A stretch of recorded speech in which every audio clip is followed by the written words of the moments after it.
Welcome back to another video. Now today we're going to be trying to solve a 3x3 rotationless. Now this is something that I really struggle with. Whenever I analyze my solves, I tend to rotate an awful lot when I'm solving. So I'm going to be trying to do two solves, one of which without thinking about it, and the second of which really trying hard not to do any rotations, and we'll see how we get on.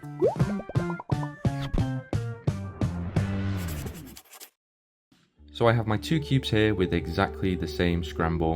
I'm going to be speed solving without really thinking about it on this cube, and then we're going to go back and try to solve it again without doing any rotations. I won't be timing these, just on the basis that trying to do this puzzle rotationless will mean that I have to stop and kind of think a little bit before I move on.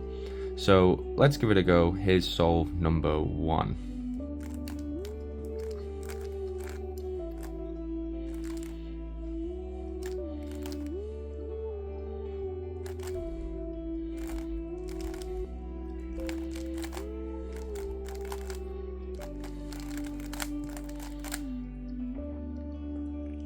E-perm.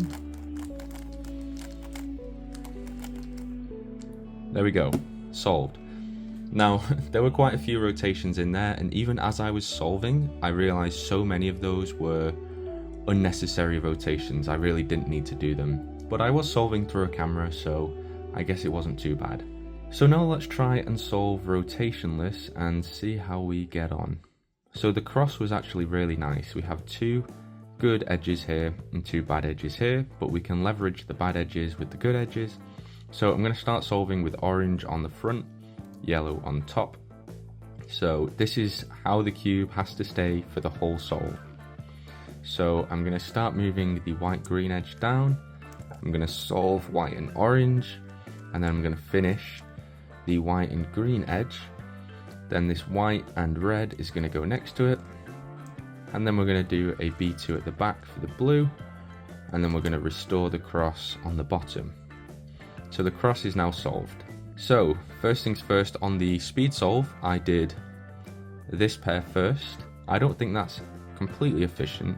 I can actually solve this edge pair first, but then I have the problem of inserting in here, which kind of is a bit inefficient because I'll have to do an F move. Or a rotation and then solve like this.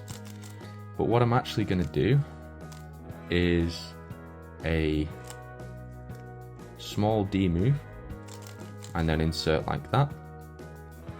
Then I have this pair, which is white, blue and red and blue, but again it's going to have to go in the back, so I'm going to do another lowercase d move and insert it like so. And then we have this case here, which is another rotation, because I'd have to separate them by doing this and then insert them. What I'm actually going to do is solve the other one first. So that's another D move. You two pair them up and insert them.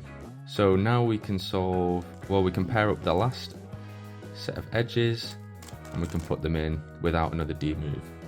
So we did 3 of these lowercase d moves, but we didn't rotate the cube at all.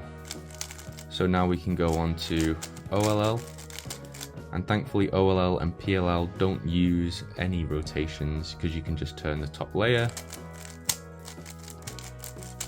There we go, solve. This is something I've kind of been playing around with. I've been really trying to do F2L in the cross without rotating as much as possible, and I found as I've been solving I've been doing these D moves quite a lot. It's a really nice way of just opening a slot up without the need to rotate. But there you go, let me know what you think, and I hope you've enjoyed this video. Try it out for yourself, have a go, and I'm going to leave it there. I'll see you in the next video.